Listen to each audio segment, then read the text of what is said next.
حیرت کو دور کرنے کے لیے اب اس بچے کو مٹھی میں دبا کر چلتا ہے اور اسی مقام پر آتا ہے جہاں امام محمد تقی علیہ السلام کتنی دیر میں یہ واقعہ ہوا، کتنی دیر میں بادشاہ پلٹا، یہ تو تفسیر میں نہیں لکھا، لیکن امام وہیں موجود تھے۔ اب اس نے سوال کیا امام محمد تقی علیہ السلام سے کہ یہ بتائیے کہ میری مٹھی میں کیا ہے۔ دیکھیے وہ مٹھی میں مچھلی کا بچہ دبائے ہوئے ہے، امام سے سوال کر رہا ہے۔ یہ امام کے علم کا سوال نہیں ہے، اصل میں وہ اپنی جہالت کو دور کر رہا ہے۔ وہ یہ بتا رہا ہے کہ امام کا مرتبہ کیا ہے، کہا بتائیے کہ میری مٹھی میں کیا ہے۔ اچھا امام اگر کہہ دیتے کہ تیری مٹھی میں مچھلی کا بچہ ہے تب بھی تو بات صحیح ہوتی نا، بات تو صحیح ہوتی نا کہ مچھلی کا بچہ ہے جو تیرے مٹھی میں، بات صحیح ہو جاتی، اس کا سوال ختم ہو جاتا ہے۔ لیکن امام نے سیدھے نہیں بتایا کہ تیری مٹھی میں مچھلی کا بچہ ہے۔ امام نے کہا پروردگار عالم نے سمندروں کو خلق کیا اور سمندروں میں غبار پیدا ہوتا ہے، حدت پیدا ہوتی ہے، تو یہ حدت بھاپ میں تبدیل ہو کر آسمان کی طرف بلند ہوتی ہے، اور اسی کے سہارے پر مچھلی کے چھوٹے چھوٹے بچے اسی افراد کے ساتھ یہ فضا میں بلند ہوتے ہیں، اور بادشاہ وقت اپنے باز کو شکار پر چھوڑتا ہے، اور یہ شکار باز جو شکار کر کے لوٹتا ہے تو یہ مچھلی کا بچہ لا کر جب بادشاہ وقت کے ہاتھ پر رکھتا ہے تو بادشاہ وقت ہم جیسے عالموں کا امتحان لیا کرتے ہیں، ہم اماموں کا امتحان لیا کرتے ہیں۔ تو امام نے بتا دیا کہ اگر امام فوراً بتاتے تو بدیانت موجود تھا کہ اچانک ایک جملہ نکلا امام کی زبان سے اور وہ پورا ہو۔ ظاہر بات ہے جب یہ حیرت زدہ واقعہ اس کو پیش آیا تو اس نے طے کر لیا کہ ہر ظالم اپنی حکومت کو مضبوط کرنے کے لیے ہمیشہ کوشاں رہتا ہے کہ حق کو اپنے قبضے میں کیے رہے۔ تو اس نے سوچا کہ یہ امام ہیں، کمسن ہیں،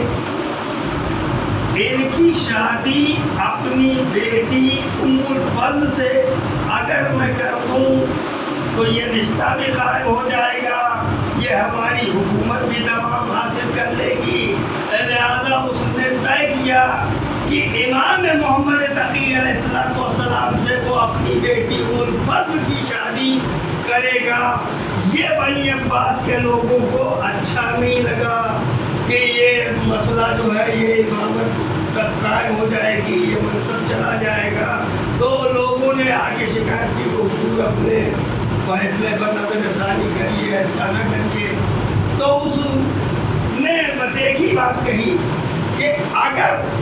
کوئی ان جیسا اس جیسا یہ بچہ جیسا عالم ہے، اس جیسا کوئی لے کے آؤ تو میں اپنی بیٹی کی شادی دیکھیے 7 سال یا 9 سال تاریخوں نے لکھا ہے جناب امام محمد تقی ایسا کوئی بچہ لاؤ جو اس کے علم کے برابر ہی، اس کے معنی بادشاہ وقت ضرور تھا، دشمن امام ضرور تھا، لیکن عظمت امامت کو، مرتبہ امامت کو، منصب امامت کو جانتا تھا کہ یہ علم لدنی کے والد ہوتے ہیں، یہاں آگے علم نہیں آ سکتا۔ تو اس نے کہا ایسا کوئی بتاؤ جو ایسا عالم ہو، نہ ہو تو مناظرہ کرا۔ مناظرہ طے ہو گیا۔ بنی عباس لوگ انہوں نے کہا کہ آسان طریقہ ہے کہ کسی سے مناظرہ کرا دیا جائے، اور امام معاذ اللہ زیر ہو جائیں گے تو ہماری بات بھی رہ جائے گی۔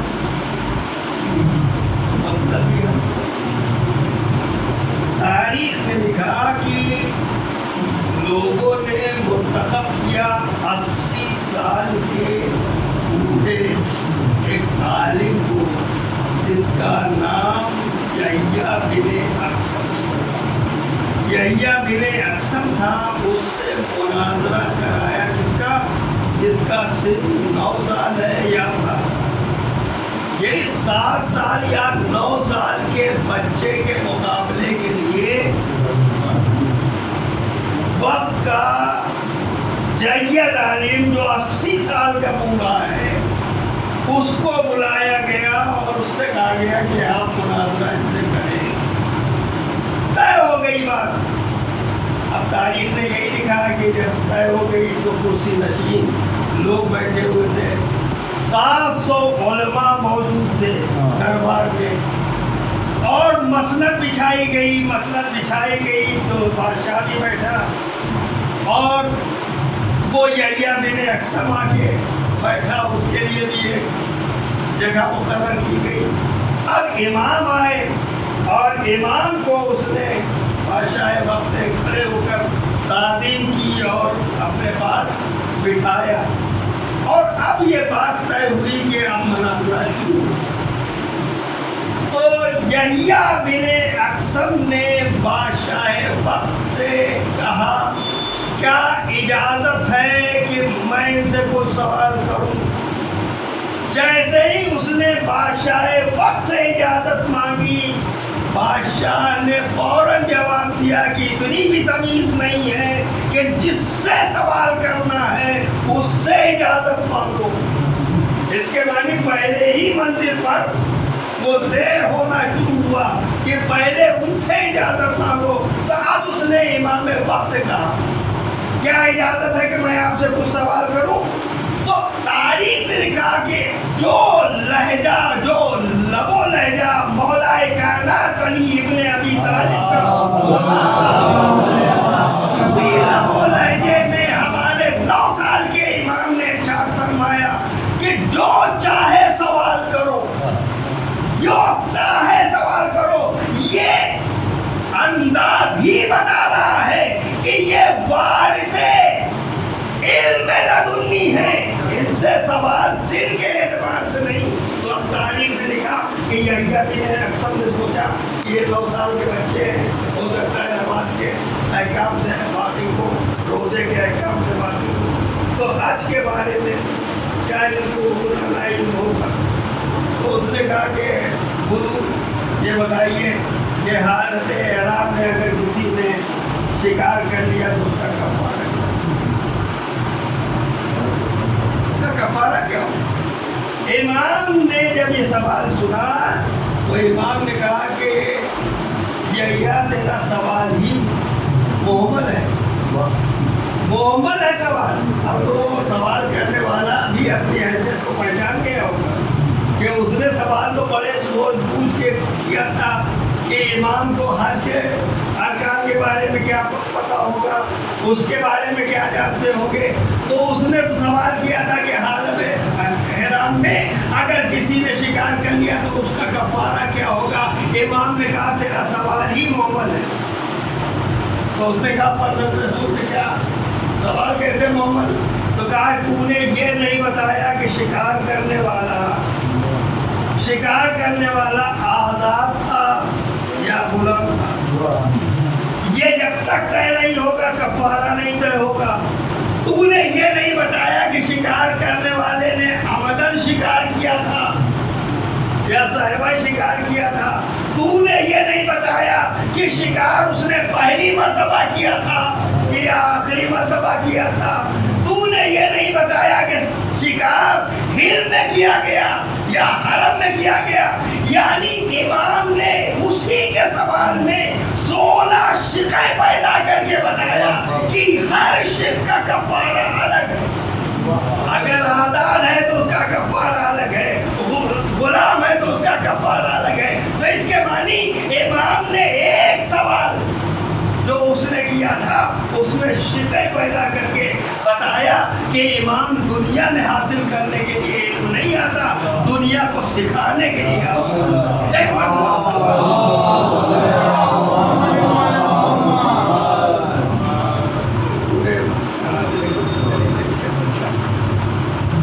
تاریخ یہی لکھتی ہے کہ اگر اس کو کوئی جواب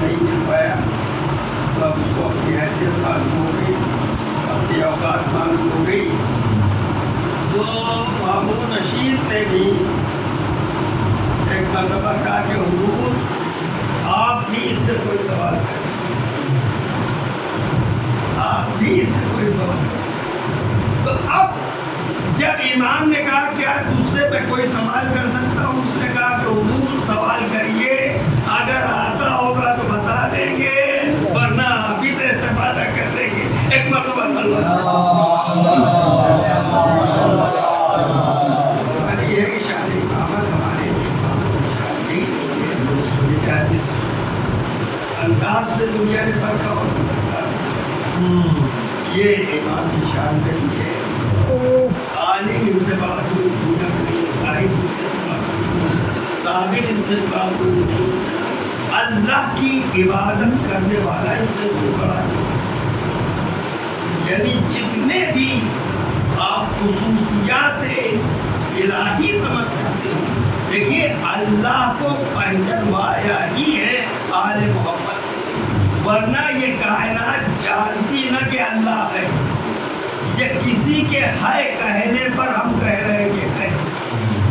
اور یہ وہ کہہ رہا ہے جو ہے کہہ رہا ہے، اس کی ہے کا نام اللہ ہے۔ یہ علی نہیں ہے، یہ حسن نہیں ہے، یہ حسین نہیں ہے، ان کا کہہ دینا کہ وہ ہے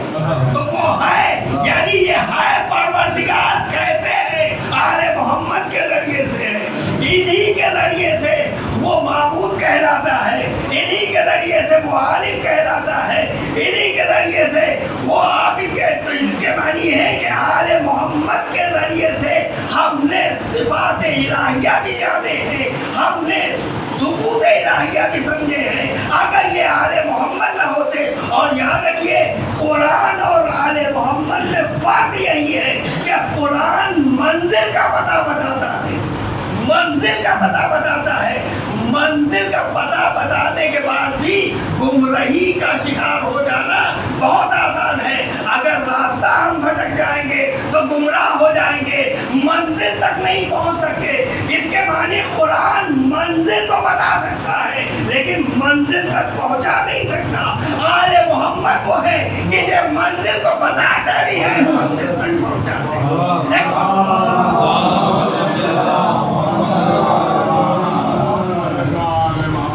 دنیا کے پاس کوئی چارہ نہیں تھا اس کے علاوہ کہ جب ان کی فضیلتوں کی برابری کو نہ کر پائے، جب ان کے مرتبے کو سمجھ نہیں پائے،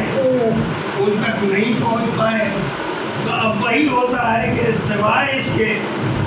کہ اس ہستی کو دنیا سے مٹا دیا جائے، اس ہستی کو دنیا سے نابود کر دیا جائے کہ جو اس کی شکست کا پیکر بنی ہوئی۔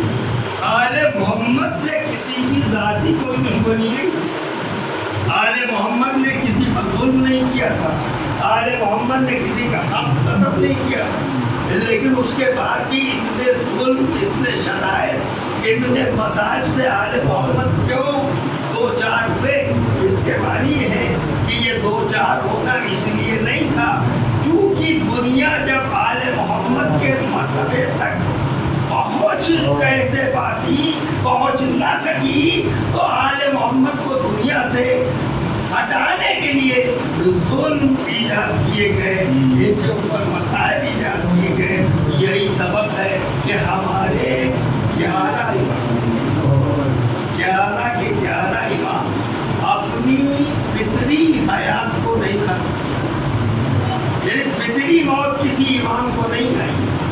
کسی کو زہر دیا گیا، کسی کو تلوار سے قتل کیا گیا۔